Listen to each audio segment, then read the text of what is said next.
Quiero partir agradeciendo a todos quienes me han precedido en el uso de la palabra, a Paz, nuestra anfitriona de la H, al presidente de la CUT, David Acuña, que importante, tal como Camilo, hablar del corazón y reconocer que cuando uno está parado acá no está solo. Uno llega acá gracias a los esfuerzos de muchas personas y en particular de la familia. 28 años, yo te veo joven y 28 años casado.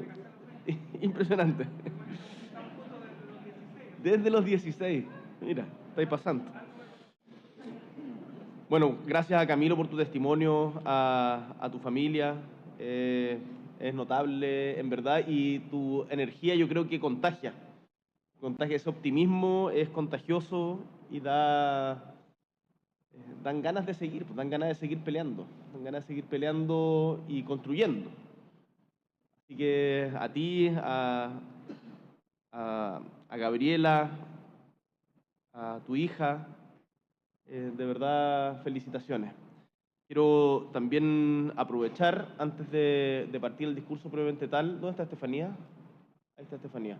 Vamos a la moneda. En su carta me pide que el colegio vaya, que el curso vaya a la moneda, así que por favor, invitada, le pido a mi equipo que también nos contactemos con ella para que puedas conocer esa parte de la historia de Chile. Muchas gracias por tu carta, Estefanía, la tengo acá, la leí, gracias por el dibujo también. Me dijo que me escribía carta todos los años y esta parece que es la primera que me llega, así que qué bueno que vayas a estar con nosotros en la moneda. Oigan, gracias también a Susana, presidenta de la CPC, al ministro Giorgio Bocardo. Yo les quiero partir contando una pequeña infidencia. Cuando estábamos organizando la agenda, le dije a mi equipo, se viene el 1 de mayo, acto en la H. Yo le dije, ya, pero si hemos ido 3 años seguidos. Vamos a un sindicato, vamos a una fábrica, hagamos otra actividad. Y me dice, no, imposible, este es el acto al que hay que ir, tenemos que estar acá. Y yo tenía dudas, la verdad, pero ahora cuando los veo a ustedes, cuando veo esta energía y cuando veo este acto ecuménico, por decirlo de alguna manera, me pregunto dónde más nos podríamos encontrar con Giorgio Bocardo, con David Acuña, con Janet Jara, con Evelyn Matei, con todos los presentes que pensamos distinto, con Susana Jiménez, con los exministros de diferentes signos políticos, con dirigentes sindicales. Y eso es bonito, pues ese es el Chile que nos gusta, en el que somos capaces de encontrarnos, en el que somos capaces de ir un pasito más allá de nuestras diferencias, en que pese a toda la reyerta política, estamos en medio de una campaña presidencial, tenemos 2 candidatas presidenciales aquí presentes que piensan distinto en la gran mayoría de las cosas, pero también estamos juntos, también somos capaces de poner a Chile por delante.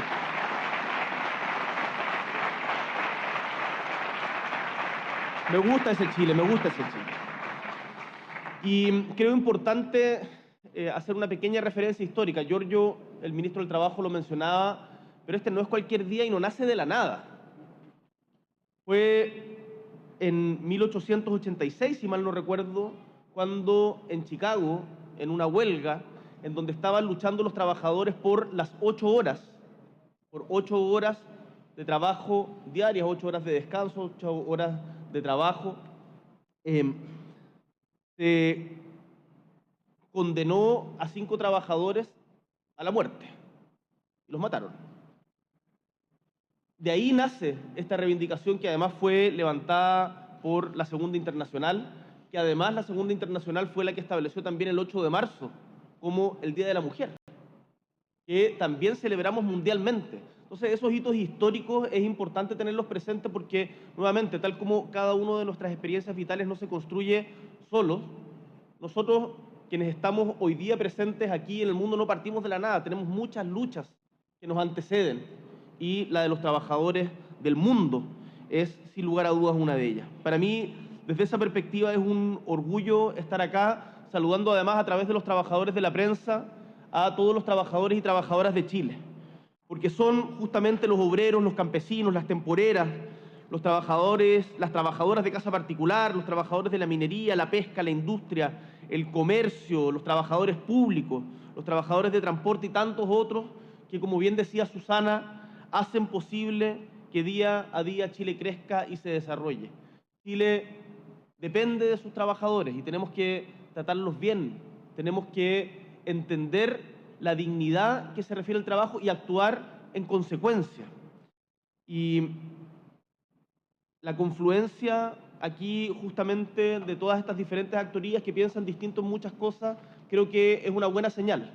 Y es una buena señal porque da cuenta también de lo que hemos avanzado. Hemos avanzado en hartas cosas durante nuestro gobierno, porque creo que es bueno decirlo y estar orgullosos de ello. Invito a nuestros colaboradores a estar orgullosos de ello. En 3 años han habido avances importantes. Logramos la reducción de la jornada laboral a 40 horas semanales, esto con también el concurso, gran parte de esto del Congreso, en donde se logró en muchos de ellos una gran transversalidad. Por lo tanto, este es un proyecto, por ejemplo, el de las 40 horas.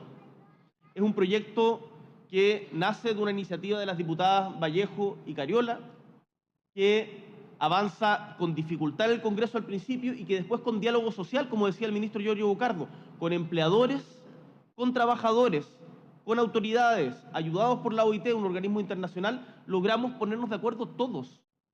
Eso es muy valioso. Eso es muy valioso. Y se está implementando de manera gradual. Muchas empresas la han adoptado previamente y eso también es valioso. Genera un círculo virtuoso. El salario mínimo. Yo no estoy seguro, pero no recuerdo de cuándo había sido el periodo de 4 años en donde ingresáramos las 4 veces al Parlamento con acuerdo entre gobierno y CUT. Y creo que eso, me imagino que en el gobierno de Elwin también debe haber pasado.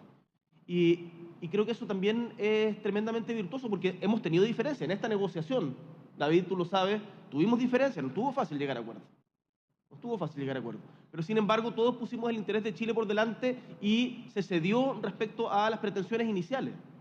Y hoy logramos subir el sueldo mínimo a más de los 500.000 pesos, también dialogando con trabajadores, con trabajadoras, con empleadores y con las pymes.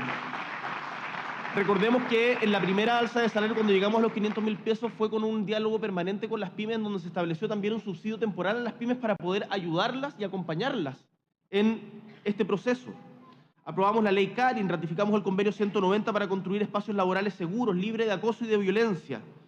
También algo que no se destaca tanto, pero que hay mucha gente que me lo ha dicho en la calle o conversando, las alternativas de teletrabajo a quienes tienen bajo su cuidado a niñas y niños menores de 14 años o personas con dependencia, gracias a la ley de conciliación entre la vida personal, la vida familiar y la vida laboral. Yo lo veo, ustedes saben, o lo he contado, mi compañera tiene un hijo de 7 años y estamos prontos a tener a la Violeta, y es muy vivirlo experiencialmente. Cuando algo falla, si es que no tienes red de apoyo, ¿qué haces? ¿Qué haces? Y por lo tanto, tener en cuenta eso y por lo tanto existe una conciliación entre la vida personal y la vida laboral con niños cuando hay niños o personas que dependen del trabajador o la trabajadora, es también tremendamente importante. Mejoramos el acceso al seguro de cesantía, ampliamos los días de permiso laboral para que padres y madres nos puedan acompañar a sus hijos hospitalizados. Vi ahí a la Carolina Goich, ¿está por ahí o no? ¿Fue idea mía? Sí. Carolina también, muchas gracias, tremenda pega durante mucho tiempo. Estuvimos recién promulgando con ella la ley de enfermedades raras y sé que ella ha sido una incansable luchadora por justamente esta materia, la ley sana. Ratificamos el convenio 176 de la OIT sobre seguridad y salud para los trabajadores de la minería. Qué importante lo que decía David sobre el voto del senador Galilea. Él no está aquí presente, pero también, de nuevo, transversalidad. Transversalidad para lograr avanzar. ¿Y para qué decir, después de más de 10 años sin lograr ponernos de acuerdo, la reforma de pensiones? También con una gran transversalidad. Y acá esto no es una agenda a matacaballo del gobierno que viene... Además, tenemos minoría parlamentaria. No podríamos hacerlo sino dialogando. Y lo hacemos conscientes de que esto parte gracias a que hubo otros que avanzaron antes que nosotros.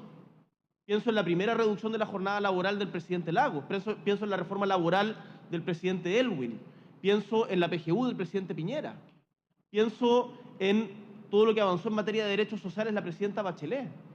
Entonces, insisto, no estamos partiendo de cero y esto es con mucho diálogo. Podemos construir un país más justo y un país más cohesionado socialmente.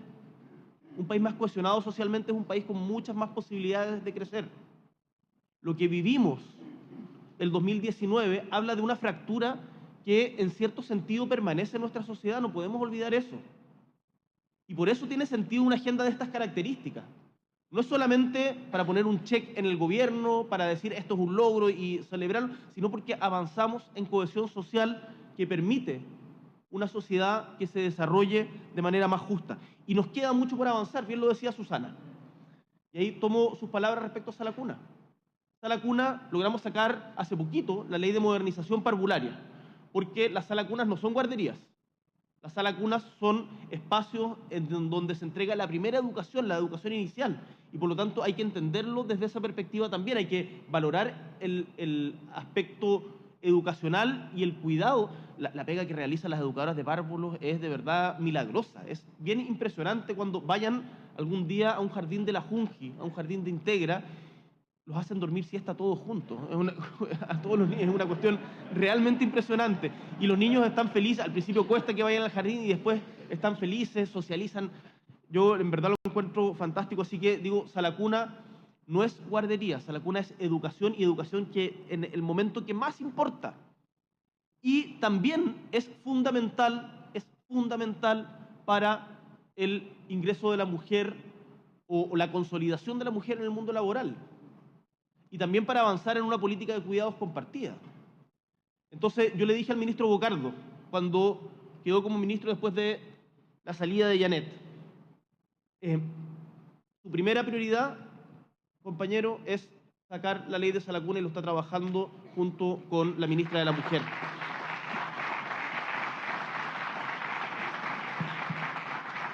Y no me cabe ninguna duda que en eso vamos a poder también tener mucha transversalidad. Quiero destacar otra cosa que lo decía Giorgio, que no se menciona tanto porque todavía no terminamos de asimilarlo, pero es el Sistema Nacional de Cuidados, Chile Cuida, que parte también gracias a la base de otros que empezaron antes, Chile Solidario, Chile Crece Contigo, y que hoy día lo estamos consolidando en un sistema en donde diferentes servicios públicos se interrelacionan para que todos entiendan que cuidar es trabajar y que también tenemos que cuidar a quienes nos cuidan. Estamos haciendo 100 centros de cuidado comunitario en donde hay personas que también, tal como decía David, a propósito del alma, se les ha sanado el alma. Porque una persona, esto lo repito siempre, pero es muy impactante, una mujer en en Conchalí, con recursos, tiene un hijo con parálisis total, y Constanza. Y me dijo, presidente, yo tengo recursos para poder enfrentar el tratamiento de mi hijo y cuidarlo. Y pude dejar de trabajar porque mi esposo, además, me contaba, trabaja en la minería, lo que sí tiene que viajar a Calama permanentemente, pero yo me puedo quedar cuidándolo. Pero ¿sabe qué? Yo también soy pobre de tiempo. Eso es importante entenderlo porque cuidar es trabajar, y tiene que ser, la mayoría de los cuidados la realizan las mujeres en Chile. Y tenemos que avanzar en corresponsabilidad, en socialización del trabajo y en valoración del trabajo. Dicho esto, en los desafíos futuros también tenemos diferencias. David hablaba de la negociación ramal. Susana, sin decir negociación ramal, dijo que estaba preocupada por la negociación ramal. Y es totalmente legítimo. Yo lo que invito, tal como decía Giorgio Bocardo, es a que dialoguemos, tal como hemos logrado en todas estas cosas, en donde muchas veces en un principio habían posiciones opuestas. Acuérdense de cómo partió el debate de las 40 horas. Habían posiciones tremendamente opuestas, logramos llegar a puntos de encuentro que, como dice Giorgio, fortalecen al país. Y eso a mí me alegra. Quién sabe, Susana, si en una de esas con David o con quien gane las elecciones, pero sé que están ahí firmes en eso. Qué bueno que la CUT, respetos a la CUT, a la central, que en una de esas se transforman en lo que fueron en un momento los dos Manueles, Manuel Feliu y Manuel Bustos, recordando a quienes nos precedieron, que lograron un gran acuerdo entre la CPC y la CUT a principios de los 90, que fue fundamental para la transición a la democracia. Para lo que viene en materia laboral hay que sentarse a conversar, sentémonos a conversar sin miedo respecto de todos los temas. Quizás no lleguemos a acuerdo, quizás no se llegue a acuerdo entre las partes, pero ahí zanjará el Congreso, zanjará la democracia, Pero lo importante es que no tengamos miedo a discutir, porque además en el mundo del trabajo se vienen desafíos tremendos. La inteligencia artificial está cambiando radicalmente la manera en que comprendemos el trabajo. Ayer la presentadora de la cuenta pública de la Fiscalía Nacional era una mujer hecha por inteligencia artificial. Entonces, hay tantos desafíos en el mundo del trabajo, pero no los vamos a enfrentar cada uno desde su trinchera. Tenemos que hacerlo juntos, como demuestra este acto ecuménico. Quiero terminar reconociendo la enorme labor de la Asociación Chilena de Seguridad. Muchas gracias por la pega que hacen. Es realmente bonito ver cómo no solamente recuperan capacidades motoras, capacidades físicas, sino también como bien decía Camilo, recuperan el alma. Y me imagino qué importante además lo que contaba Camilo de que su accidente fue un accidente de trayecto. La incorporación de los accidentes de trayecto, que son además creo que parte, no sé si la mayoría, pero son muchos, la mayoría. Porque también eso tiene que ver con que se ha reducido mucho la accidentabilidad, los accidentes en las empresas, porque las empresas han trabajado mucho con prevencionistas de riesgo en bajar la tasa de accidentabilidad. Lo primero que le pregunté cuando inauguraron la gran bodega de Walmart en Colina es cuántos accidentes tienen, porque me dijo, llevamos 5 años sin accidentes. En ENAP, me acuerdo cuando Máximo Pacheco era ministro de Energía, su primer desafío fue bajar la tasa de accidentabilidad. Cómo nos dolió el alma con el accidente que le costó la vida a una trabajadora en la mina Radomiro Tomic en Codelco. Y por eso ese trabajo es tremendamente importante, el de la prevención y el de la rehabilitación. Así que felicitaciones a la H, que además es una mutual. Es una mutual que las mutuales tienen una historia tremenda. Fueron las primeras organizaciones obreras que generaron además un concepto de solidaridad muy rico. En Punta Arenas siempre me acuerdo, mi nono me llevaba a ver el cóndor que está ahí en Avenida Colón con Bories, que es un cóndor que rompe sus cadenas, representando a los trabajadores y que fue entregado por la Mutual hace más de 100 años. En fin, quiero felicitarlos por el nuevo hospital, por la inversión. Sé que también tenemos desafíos en materia laboral. Yo no estoy contento y hay que decir las cosas buenas y también los desafíos que tenemos. No estoy contento con la tasa de desempleo que tenemos. Creo que es una tasa de desempleo alta para lo que puede Chile. Ahí todavía tenemos harto espacio de mejora. Pongámonos ese objetivo. En la tasa de informalidad lo hemos reducido sustantivamente. Esta es la tasa de informalidad más baja que ha habido en los últimos 10 años, con todas las reformas que se han hecho. Había muchos que pensaban que producto de estas reformas iba a aumentar la informalidad. Eso se decía permanentemente en el debate público. La informalidad ha disminuido, pero la podemos disminuir más aún. Ahí tenemos tres grandes desafíos. Las transformaciones en el mundo laboral, aumentar el empleo, bajar la tasa de desempleo, llegar ojalá a empleo pleno y mejorar también el cuidado de los ambientes, en los ambientes de trabajo. Tengo la certeza que con este espíritu vamos a poder seguir trabajando para fortalecer a las organizaciones de trabajadores y trabajadoras, sus derechos, sus legítimas reivindicaciones, pero por sobre todo hacer grande a Chile, con encuentro, con diálogo, con este ánimo conjunto, transversal, diverso de salir adelante de todas las dificultades. Muchísimas gracias, un gusto estar con ustedes. Muchas